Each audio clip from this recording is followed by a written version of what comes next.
Today we are doing some bee-themed crafts.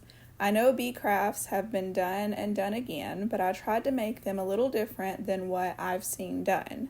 We did a baby shower and a wedding last weekend. The baby shower was bee-themed, and I made some crafts for that. It didn't feel right making DIYs and not bringing you guys along, so I filmed them. They turned out well, I think you'll like them, and there are free printables for the last craft. But that's enough chatting, let's get to crafting. For this first one, we're going to be making some beehive balloon weights. So you might have seen beehives or skeps made before out of plastic bottles, but I'm going to be filling these with some rocks and weighting them down so that they can hold down helium balloons at the shower. I will also be making one larger beehive with a 2-liter bottle.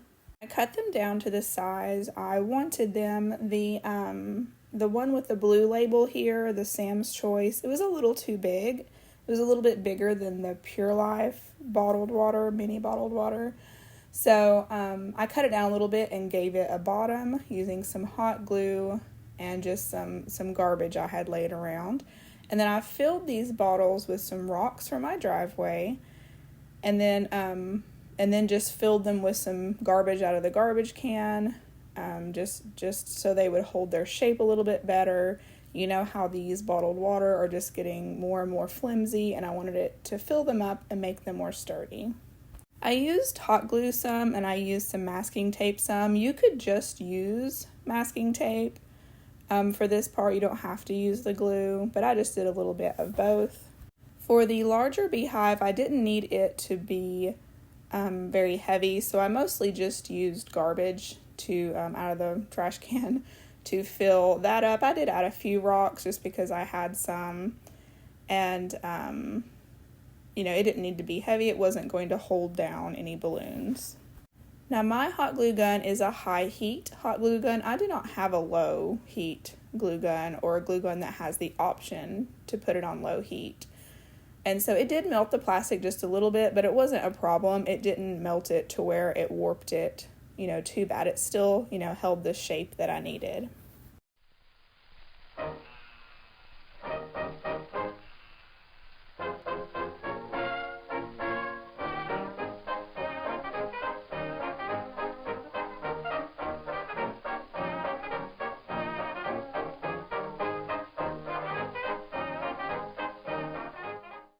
For these smaller beehives, I'm going to use this, I think it's hemp rope, and I got it from Walmart.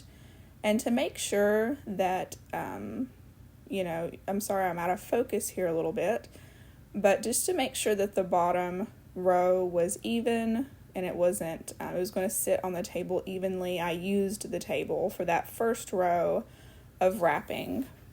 I was mostly hot gluing the rope to itself. I did hot glue the plastic just a little bit, but once I got going, it was mostly a matter of hot gluing each row of rope to itself. Now for the smaller ones, since they are balloon weights, I needed a loop so that there's something to tie the balloons to. And so I just simply tied a loop of some twine and then glued that down in there before I finished wrapping.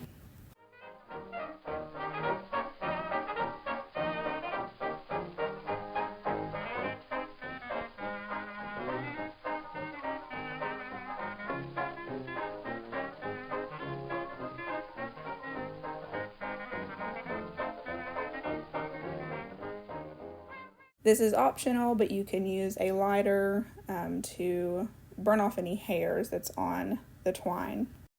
I used a piece of twine or rope to make just a circle to glue onto the front of the little beehive to make the entrance.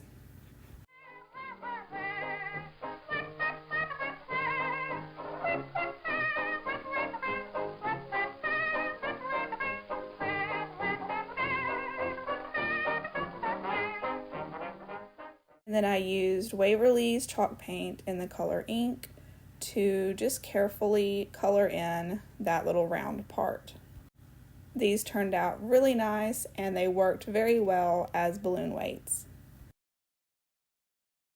This is just a quick reminder that if you like this video, give it a thumbs up.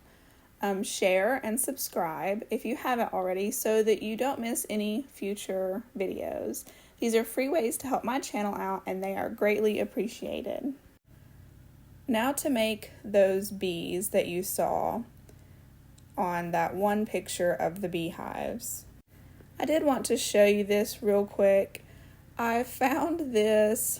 It's an air fryer basket that you can put inside of your air fryer to cook your food in. And it's made of silicone. They had this at Walmart for $7 and some odd cents. And I thought that I would like, every time when I'm using my hot glue gun, if I have a mat or something to set it on, I always end up just, as I'm crafting, junk just gets put on the mat. And I thought this would be nice to use to put the glue gun in so that it stays, it stays clear of any of the junk as I'm crafting. Things are flying. And I just thought that it would make a good place to set my glue gun at. And I just wanted to show you guys that it works really well. I can, if the glue leaks out, it's, peels right up. And I'm going to use it here in this craft to line up my little bees. I used some half beads, and I can leave a link to those in the description box and just wood glued those together. In the description box, I'll also have the printable to these wing templates that I made, and then I just chose the size that worked best. It just depends on the size of half beads that you use, and how big your bees are as to how big you want your wings. I just used the other half of that 2 liter. The plastic, had a nice bend to it, and so that looked really nice in the end. And I'm going to darken them a little bit to make them look more like bee wings instead of just being clear. Taking some brown food coloring and some Mod Podge, mixing that together, and going to give a coat to these little plastic wings. Took a stroll one day in the month of May. Through the park I chanced to stray. Saw a bumblebee buzzing round a tree, so I buzzed right away. Now a bumblebee buzzing round a tree may appear to be a friend. Listen to this song and you'll find you're wrong, 'cause he'll get you in the end. I ended up giving the bodies of the bees 2 coats of the Waverly Antique Wax. I thought that I liked the dark brown better than painting them black, but they did need another coat to darken them up a little bit to get them a little closer to black. I'm using Waverly chalk paint in the color Maize to make the stripes. I'm gonna let the bumblebee be. I'm gonna let the bumblebee be. Now a bumblebee will buzz, but that ain't all he does. And I ain't the fool that I used to was. I'm gonna let the bumblebee be. I have a tiny pair of tweezers here that have very pointed ends on the end. They actually came with a cell phone battery, and when I saw them I kept them. They've come in very handy. And they were just the right size to make little dots for the eyes. And I'm using, I think it's called Antique Parchment, acrylic paint that I got from Walmart for the color of the eyes.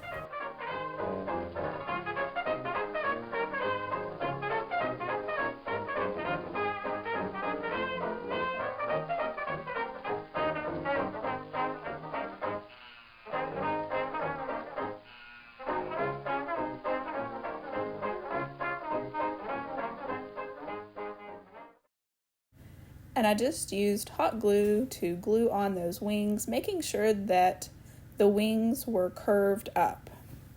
I wanted to use the half beads so that they would lay nicely to glue them to the beehives.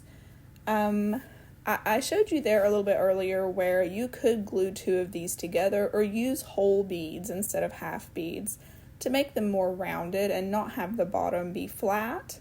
It's just whatever you think looks best and whatever will work with, how you're going to be using the bees.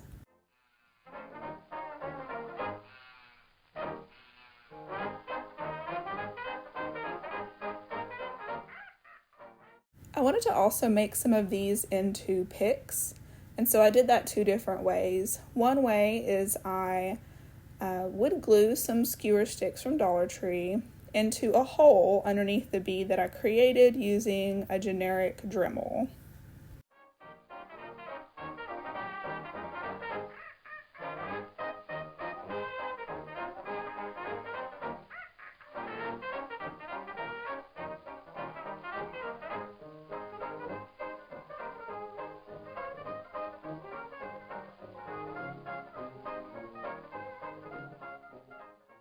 And then the other way is I simply just laid the skewer stick, with some wood glue and just laid it on there to where it looks like the bee is flying upward.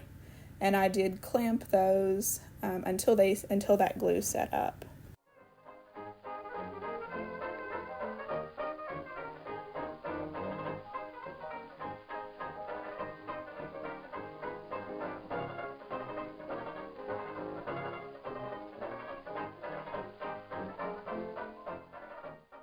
For this last craft, I crafted some printables in Photoshop for you guys. And the first one is just some sheet music from the 1800s, and I overlaid a bee, graphic on top. And the next one comes as a page out of a book from the 1800s. I altered a little bit and created a printable. And then just another bee scene. And then the last one is some, just a sheet of clip art that I just gathered together and made a sheet of from different bee-themed books from the 1800s. And you could, print that out on regular paper and, cut those out for journaling or what have you. But the first two, I went and had them printed at Walgreens and used a Dollar Tree frames to put them in, and just put the glass behind the printable so it wouldn't have that reflective surface. I always think, that usually looks better. But that's it for this one. Those printables will be in the description box. If you ever have any questions, drop those down in the comments. I do respond to those and will get back to you with any information you might need. I know sometimes as crafters go a little fast, but that's because people like quicker videos that don't waste their time. But that also means that sometimes things aren't explained as thoroughly as maybe they should be. But thank you for watching. See you in the next one.